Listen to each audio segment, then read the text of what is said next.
Today's episode is brought to you by one of our amazing sponsors, Stamps.com. Anything you can do at the post office, you can now do right from your desk with Stamps.com. For a no-risk trial plus a $110 bonus offer, go to Stamps.com, click on the microphone at the top of the page, and type in SMART. The podcast where we talk to smart people, but not necessarily done by smart people. That is an awesome question. This one goes down probably on one of my top 5. Hey, I like nutrition. I like to eat food. This is the coolest thing ever. We're going to do this forever. I wish I paid more attention in that class. You know, I'm going to be honest, I don't understand that. As a man, I don't get it. Welcome to smartpeoplepodcast.com. This is Smart People Podcast, conversations that satisfy your curious mind. I'm Chris Stemp. And I'm John Rojas. Man, today, a little controversial. We speak with Brad Stone, who wrote the book. You might have heard of it. It is called The Everything Store, Jeff Bezos and the Age of Amazon. Brad is a senior writer for Bloomberg Business Week in San Francisco. He's written many cover stories on leading technology companies, including Apple, Google, Facebook, Twitter, and previously he was a reporter for the New York Times and Newsweek magazine. Unfortunately, I was not able to be part of this interview, but John definitely killed it, so I'm going to let you take it away. Yeah, this was right up my alley. I got to sit and talk to him about Steve Jobs, when he outed the fake Steve Jobs, a blog that was popular years back. And then we got to talk about Jeff Bezos and the culture at Amazon and the controversy that you brought up of Jeff's wife calling Brad out on the book being inaccurate and all the hubbub that went around that. Hubbub. All the hubbub. But we all love shopping at Amazon. Let's be honest. I mean, it's the everything store. And now you can do it through Twitter. It's kind of scary. And Speaking of Twitter, follow us at Smart People Pod. Reach out to us. Reach out to Brad as well. His Twitter handle is at Brad Stone. Super easy. Just let him know that you heard him speak on our awesome podcast. Yeah, we appreciate it when you do that. Put at Smart People Pod at Brad Stone. Let him know. Enjoy this week's episode with Brad Stone.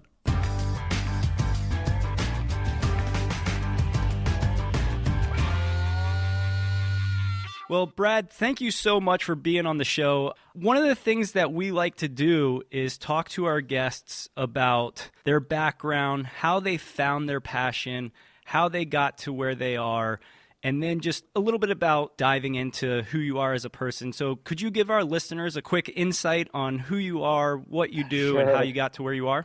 Sure. Yeah. Thanks for having me on the podcast. I've been a technology journalist now for about 15 years. I started my career with the magazine, the once proud magazine known as Newsweek, and was there for about 10 years, and then did a couple of years at the New York Times, and now I'm a senior writer for Bloomberg Business Week, and I've covered technology really since probably 1996. And the reason was simple. I loved computers growing up. I used the internet in high school and in college. And when I kind of went into the media as a lowly researcher at Newsweek, the internet was kind of just creeping onto the radar screens.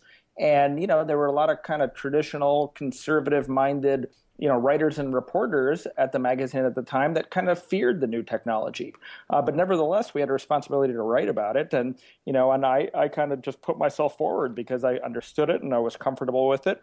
And I moved to Silicon Valley for Newsweek in 1998. And so I really saw, the first boom and the first bust, and started developing relationships in Silicon Valley. And I kind of always felt that this was really the most interesting story of our time, that even like political regimes and presidents come and go. And yet, the internet is leaving its mark, and mobile phones are leaving their mark, in a way that is really changing society permanently. And so I've just always really been energized by it broadly as a topic, drawn to the people and to the kind of temptations, and idealism that kind of clang off each other in the technology community. And that's why I'm still doing what I'm doing. That's awesome. And I'm completely jealous of your job because like you, I love computers, technology, all of those things. And in college, I used to watch the screensavers, G4, Tech TV, that type of thing.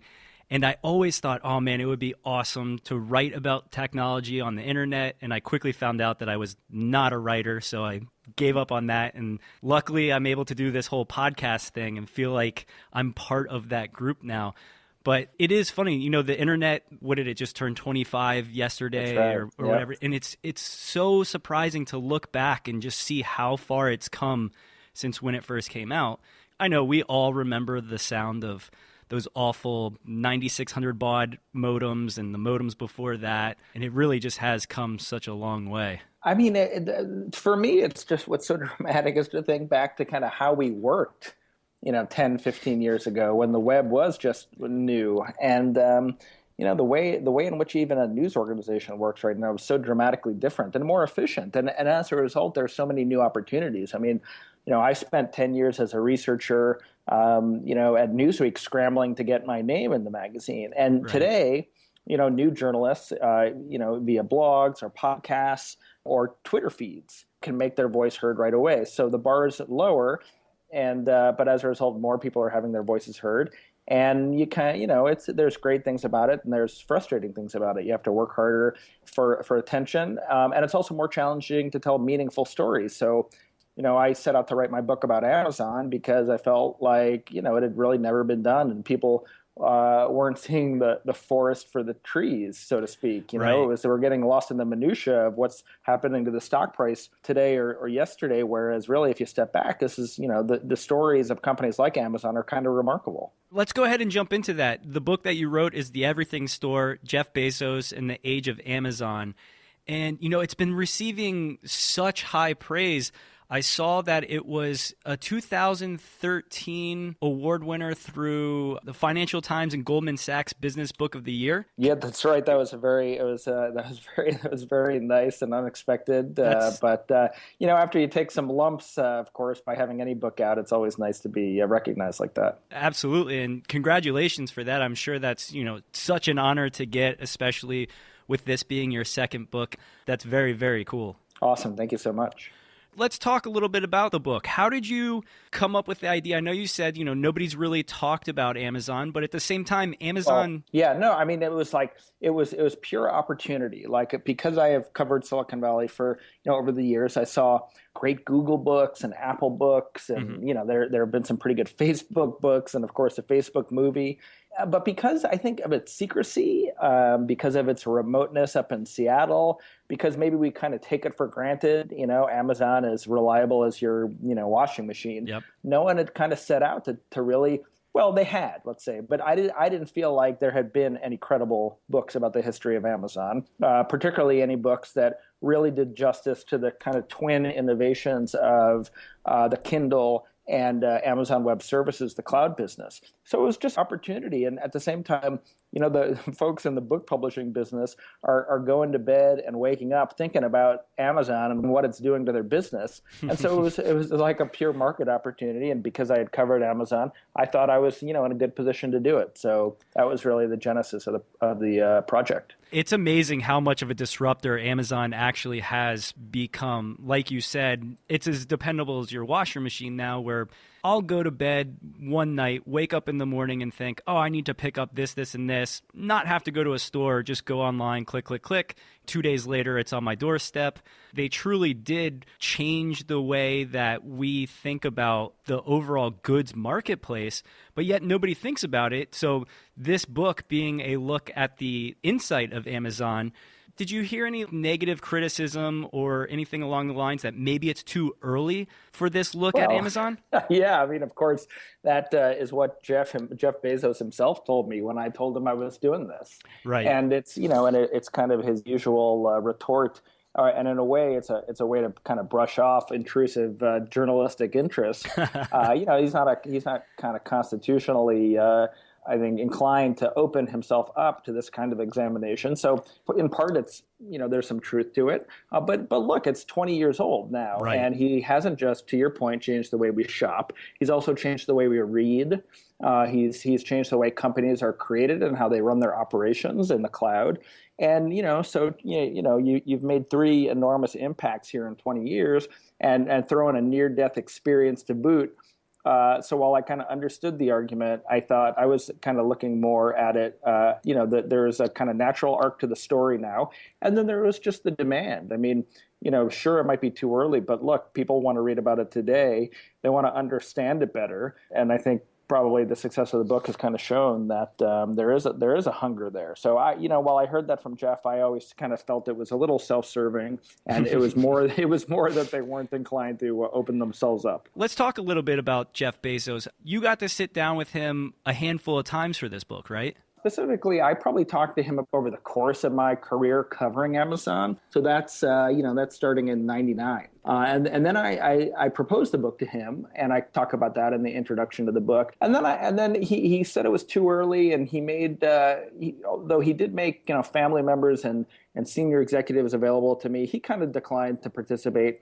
But then even then, I would see him for a product launch. So I probably saw him twice during the course of the book writing and publication process. So, it's a kind of yes and no. I mean, they kind of got, they cooperated to an extent, I think more than they have with other projects. Right. But at the same time, Jeff was Jeff, and it's not like he suddenly, was comfortable with the kind of facilitation that Walter Isaacson got from Steve Jobs, which of course was a much different situation with Steve, battling cancer. Now, you say Jeff is Jeff, and I think that a lot of our listeners might not have the same insight to the background. So for those listeners that haven't read your book yet or don't know too much about Jeff Bezos, can you give a quick synopsis of who he is as a person and as a leader of Amazon? Yeah, I kind of describe Jeff Bezos as the guy who made the first and biggest bet on the internet, and who continues to be the biggest gambler in the casino, and probably the smartest gambler in the casinos. So Jeff's a banker at a hedge fund in 1993 and 94, and with his boss at the time, he starts to see this rapid growth in the World Wide Web, and he leaves the firm, and he goes off and starts Amazon, which of course at the time, if you remember, is just a bookseller. Yep.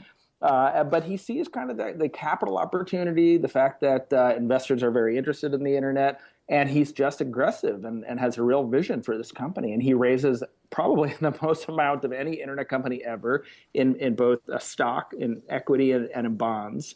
And, Amazon almost runs aground in the dot-com bust. And then Jeff really proves himself as an innovator and as a leader of a big company, and almost single-handedly, brings Amazon into digital reading, invests in a cloud business that has really kind of changed the way infrastructure operates. And, today continues to just aggressively invest in new territories, international expansion, but also continually reinventing what Amazon can be. And we're going to see in the coming weeks a set-top box, an Amazon phone, just like a real innovator, and someone who probably stands alongside Steve Jobs right now in his ability to apply his unique brand of thinking to different industries and change them in the process. These days, you can get practically everything on demand, like our podcast. You listen whenever you want, when it's convenient for you. So why are you still going to the post office and dealing with the lines and the people and the timing? And it's miserable.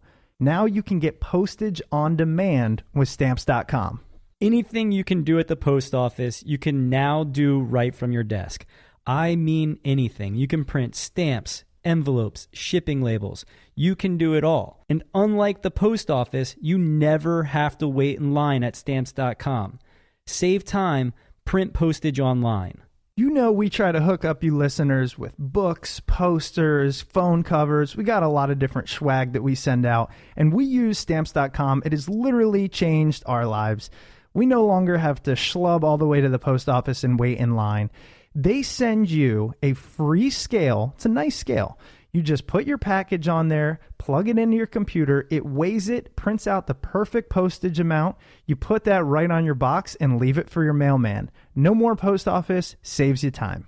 Right now, use our promo code SMART for a special offer. You'll receive a no-risk trial plus a $110 bonus offer, which includes a digital scale and up to $55 in free postage. So don't wait. Go to Stamps.com before you do anything else. Click on the microphone at the top of the homepage and type in SMART.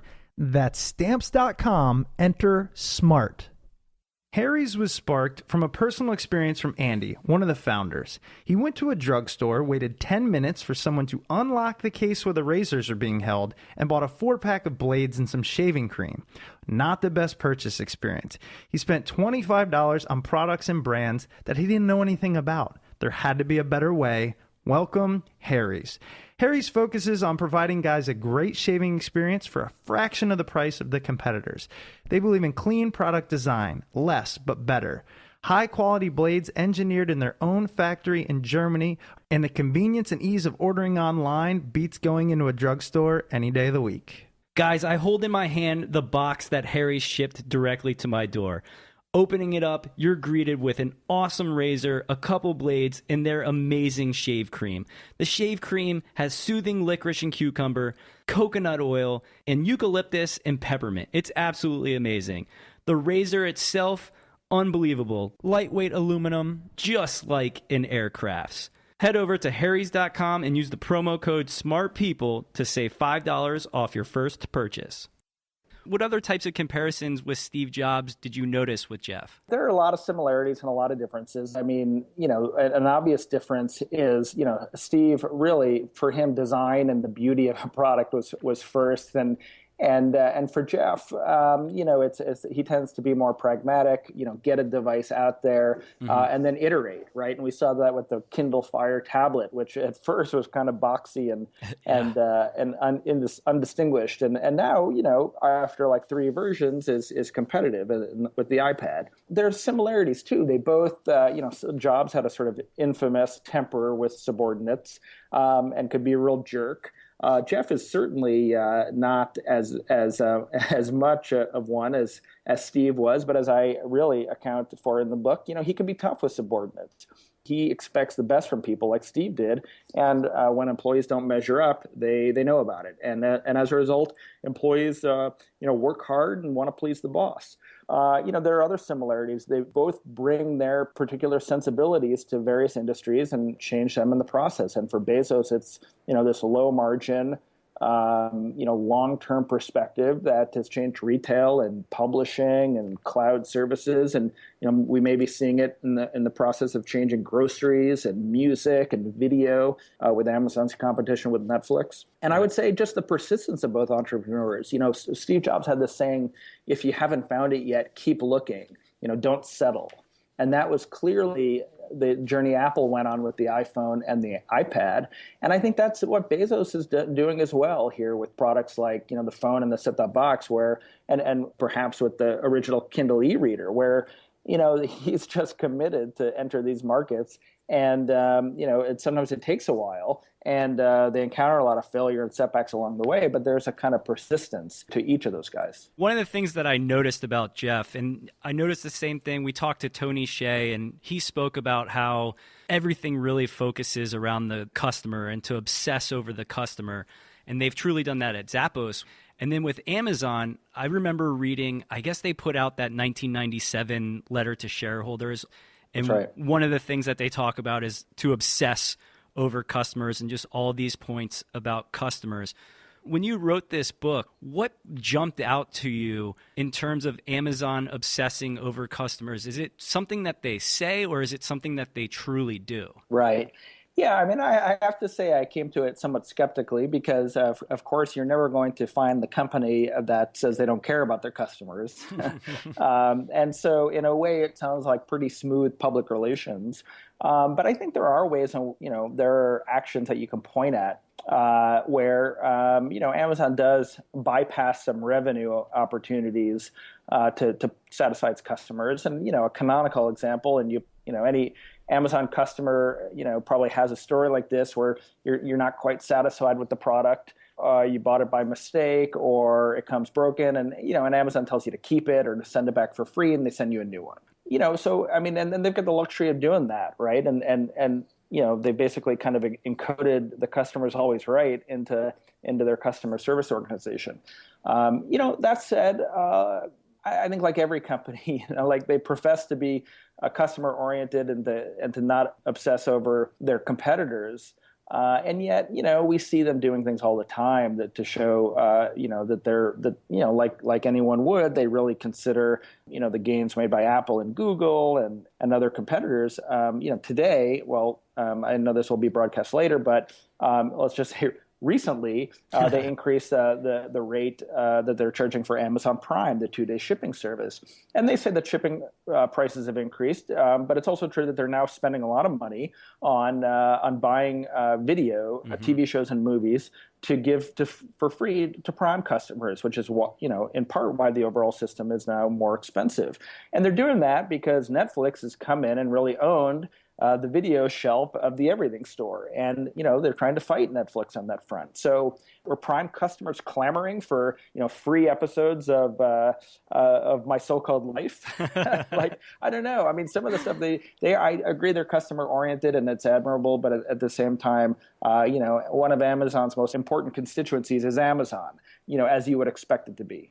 Okay, since you are a technology journalist, I want to get your opinion on some of these things because Amazon raised their price of Prime to essentially $8.50 a month, and then Netflix being $8 or $9 a month. Do you think that is going to be a business model that can survive, especially since these guys are paying for all this produced content? Netflix going out and spending hundreds of millions of dollars on content like House of Cards.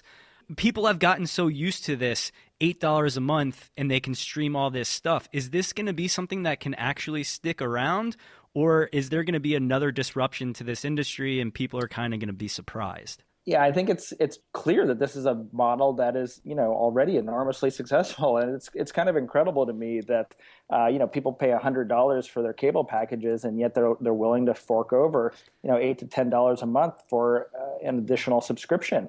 I think if anything's endangered, it is that cable bundle, because, people they're just more attracted to the idea of binge watching a series, as we've seen with like House of Cards, or going back and refreshing themselves on episodes of Seinfeld, and they're less likely to go and make their appointment TV viewing.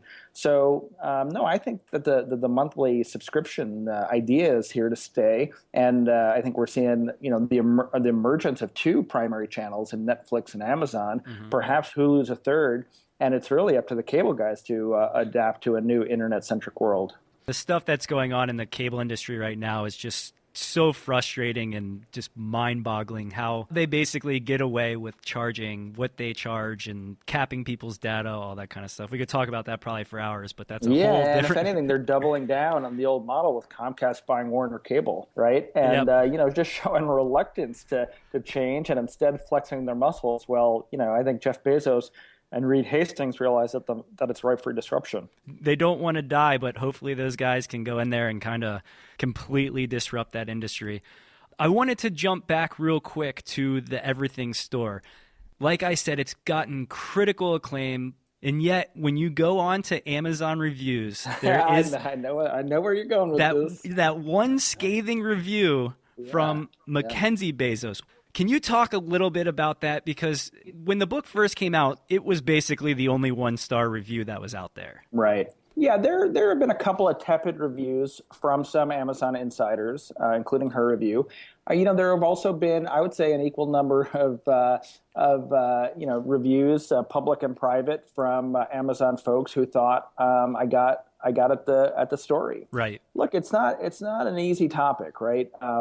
Jeff is a private guy. Amazon's a secretive company. They prefer to speak simply and rather positively to customers.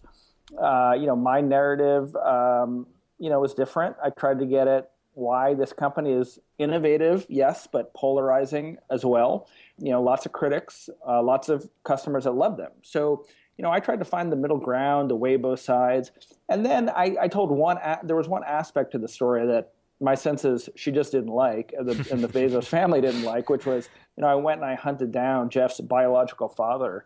And that was, to me, that was an ingredient in the stew. How is it that this man is so driven, right, and intelligent and unwilling to accept failure? And, amazingly, because Steve Jobs was also adopted and Larry Ellison was too, Jeff had this one aspect in his background that he never knew his biological father.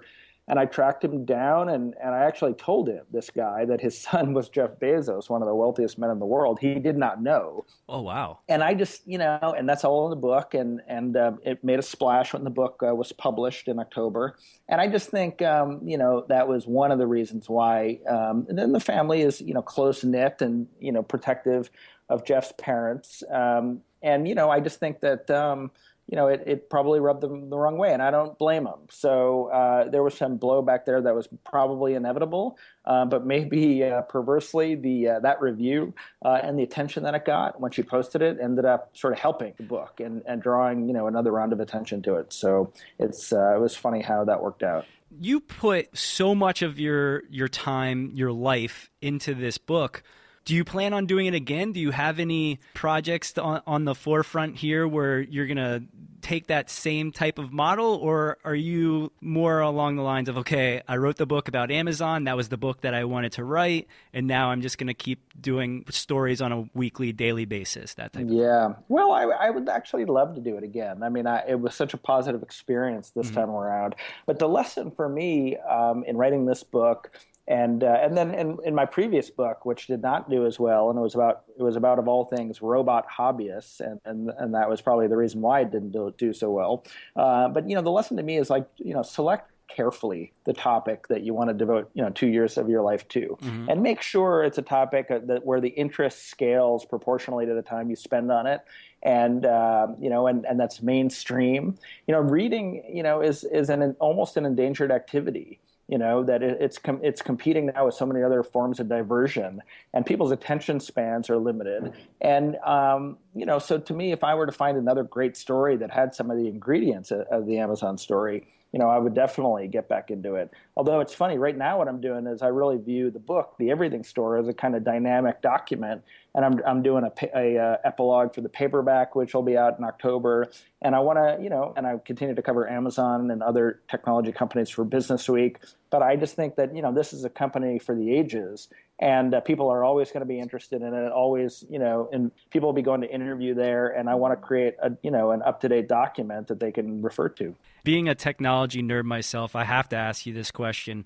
Bitcoin, is it going to stick around or not? I'm not so sure that I could predict the future. I guess one thing that jumps out at me is, as we talk right now, the price of Bitcoin is somewhere in the 650 range. Yeah, and which is down from the high, but up considerably over the past 2 years.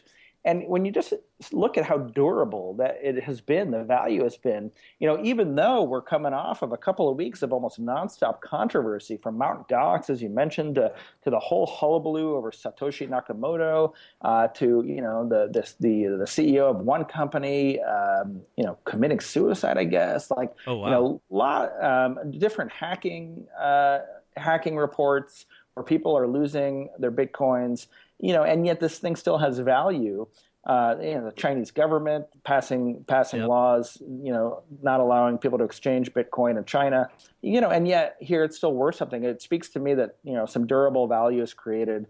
There are a lot of smart people here in the Valley who believe very deeply in Bitcoin. And so, they're smarter than me. I'm inclined to think that it'll stick around, even though it may not be a mainstream thing. I barely understand it. I know my mom doesn't. So I don't think we're going to be trading away our dollar bills anytime soon. Thanks for that. I know that is completely off topic, but a buddy of mine, we get in a conversation about that pretty much on a daily basis, arguing back and forth on whether it's actually going to be a currency or if it's just a commodity, that type of thing.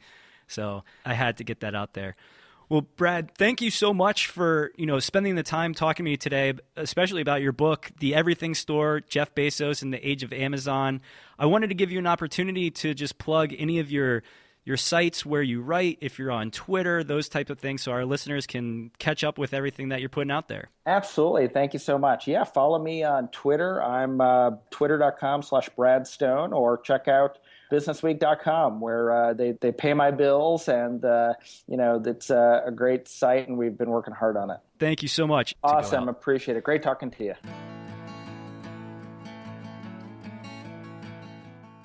Thanks for listening. Hope you guys enjoyed that interview with Brad. Remember, our Twitter is @SmartPeoplePod. Brad's Twitter is @BradStone. Send us a tweet, include him, let's have a conversation about what you guys think about Amazon, Jeff Bezos, all that cool stuff that we talked about in today's episode. I'll tell you, I mean, I'm still, I love Amazon. I mean, just call it my own just need for convenience, but... Oh, I love it too. I no longer go to any stores. Did you know if you're buying stuff on Amazon, you can help out the show by going to smartpeoplepodcast.com/Amazon? We haven't mentioned that for months. We haven't. And we have banners on our website at smartpeoplepodcast.com that if you click it, it takes you over to Amazon, does the same thing. So there's really no reason not to do it. It's so simple. Yeah. While you're there, sign up for our newsletter because we send out little nuggets of wisdom that we've picked up over 4 years almost of podcasting and talking to awesome people. As always, if you enjoyed this episode or ones before it, please head over to iTunes and Stitcher and leave a review. We really do appreciate That's that. your favorite thing. It is. You love those reviews. I do love the reviews, and you know why? I don't know how much I really care about them, personally. You don't. You can care about something else. I love talking to people on email. When they Yeah. leave the review, I never get to say, hey, thanks, you friggin' rock. That is true. I wish You know? you could comment back to iTunes reviews because we've got some really nice reviews before, Yeah. and I want to tell those people thank you. I know, because it keeps us going. Anyways, thanks for listening. Tune in next week. Smart People Podcast, episode 1 billion, I feel like. Yeah, I don't even know anymore. Later.